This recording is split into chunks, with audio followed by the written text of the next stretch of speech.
ناظرین گرامی السلام علیکم ورحمۃ اللہ وبرکاتہ۔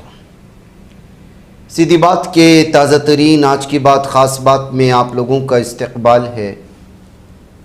ناظرین گرامی، میں انصار عزیز ندوی اس وقت دن بھر سے آئی ہوئی کچھ اہم ترین خبروں کی مختصر تفصیلات لے کر حاضر ہوں۔ تفصیلات میں جاؤں اس سے پہلے آپ لوگوں سے جو درخواست ہوتی ہے اس پر توجہ کرنے کی اپیل کروں گا۔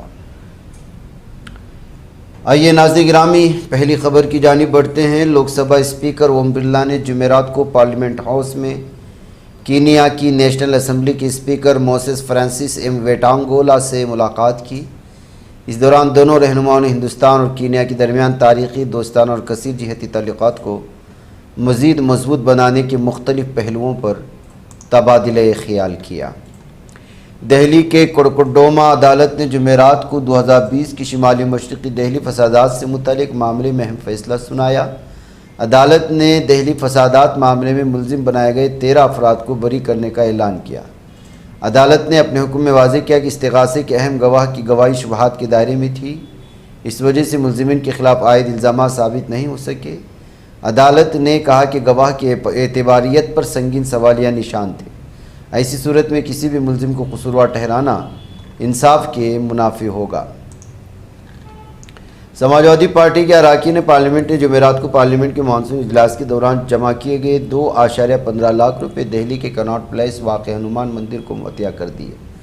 سماجوادی پارٹی کے اراکین پارلیمنٹ دھرمیندر یادو، ادیش پرساد، راجیو رائے نے مانسون اجلاس ختم ہونے کے بعد مندر کا دورہ کیا۔ جمع کی گئی رقم ان کے حوالے کر دی گئی۔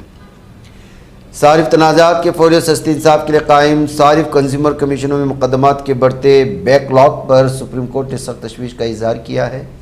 چیف جسٹس آف انڈیا سوریہ کانت نے کہا کہ اگر صارفین کے مقدمات برسوں تک زیر التوا رہے تو ایسے خصوصی فارمز کے قیام کا بنیادی مقصد ہی ناکام ہو جاتا ہے۔ پارلیمنٹ کا مانسون اجلاس آج یعنی جمعرات کے روز اختتام پذیر ہو گیا۔ دونوں ایوانوں کی کارروائی غیر معینہ مدت کے لیے ملتوی کر دی گئی۔ اس کے بعد لوک سبھا اسپیکر کی جانب سے چائے پارٹی کا اہتمام کیا گیا، جس کا اپوزیشن لیڈر راہل گاندھی اور ملکاجن کھڑگے سمیت کئی اپوزیشن اراکین پارلیمنٹ نے بائیکاٹ کیا۔ شیو سینا کے نام انتخابی نشان تیر کمان پر ادھو ٹھاکرے اور ایکناتھ شندے دھڑے کے درمیان جاری تنازع پر بدھ کو سپریم کورٹ میں سماعت ہوئی۔ ادھو ٹھاکرے کی جانب سے پیش ہوئے سینئر وکیل کپل سبل نے الیکشن کمیشن کے طریقہ کار اور اس کے ذریعے کیے گئے فیصلے پر سنگین سوالات اٹھائے۔ عدالت نے کہا کہ معاملے کی سماعت جمعرات کو بھی جاری رہے گی۔ ادھر قومی دارالحکومت دہلی کی اندرا گاندھی انٹرنیشنل ایئرپورٹ پہ خوفناک واقعہ پیش آیا۔ حیدرآباد جانے کے لیے ایئرپورٹ پہنچنے والے ایک مسافر کے ہینڈ بیگ کی تلاشی کے دوران اس میں بندر کی کھوپڑی برآمد ہوئی، جس سے ایئرپورٹ پر ہلچل مچ گئی۔ بار کونسل آف انڈیا کے چیئرمین نے تمام ریاستی بار کونسلوں کو ہدایت دی کہ مزید احکامات تک حیدرآباد کے نلسا یونیورسٹی آف لاء سے 2026 میں گریجویشن کرنے والے طلباء کو وکیل کے طور پر درج نہ کیا جائے۔ بی سی آئی نے یونیورسٹی سے ان طلباء کے بارے میں حقائق پر مبنی رپورٹ بھی طلب کی جو چیف جسٹس آف انڈیا سوریہ کانت کی یونیورسٹی کی کنونشن تقریب میں شرکت کی مخالفت کرنے والی مہم میں شامل تھے۔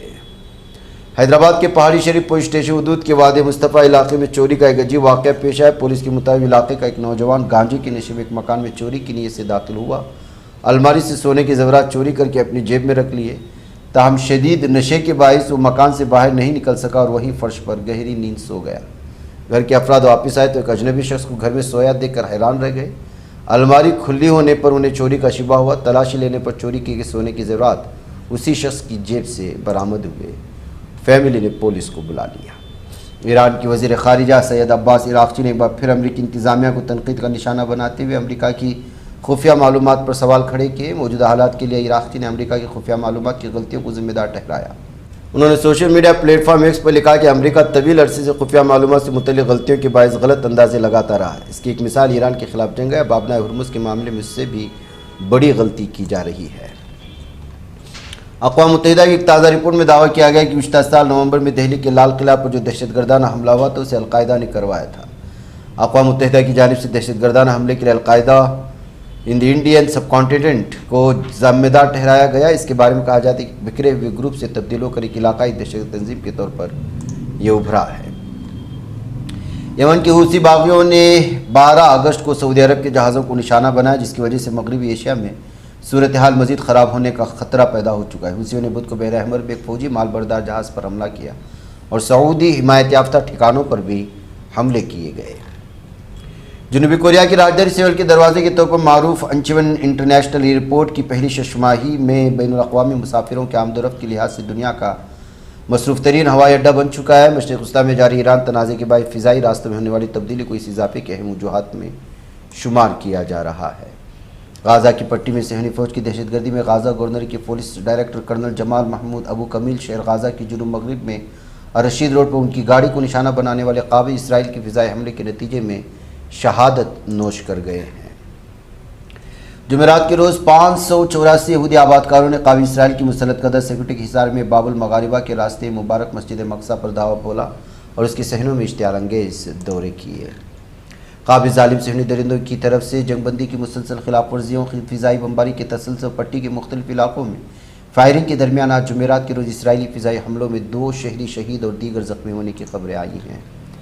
اسلامی تحریک مزاحمت حماس کی سیاسی بیورو کے سربراہ خلیل الحیہ نے القسام بریگیڈز کے شہید کمانڈر محمود ابو ہنود کی والدہ الحاجہ فاطمہ فوزیہ شولی عرف ام احمد کے انتقال پر ابو ہنود خاندان سے تعزیت اور ہمدردی کا اظہار کیا ہے۔ ناظرین، آج کے بعد خاص بات میں اتنا، انشاءاللہ پھر ملاقات ہوگی۔ والسلام علیکم ورحمۃ اللہ وبرکاتہ۔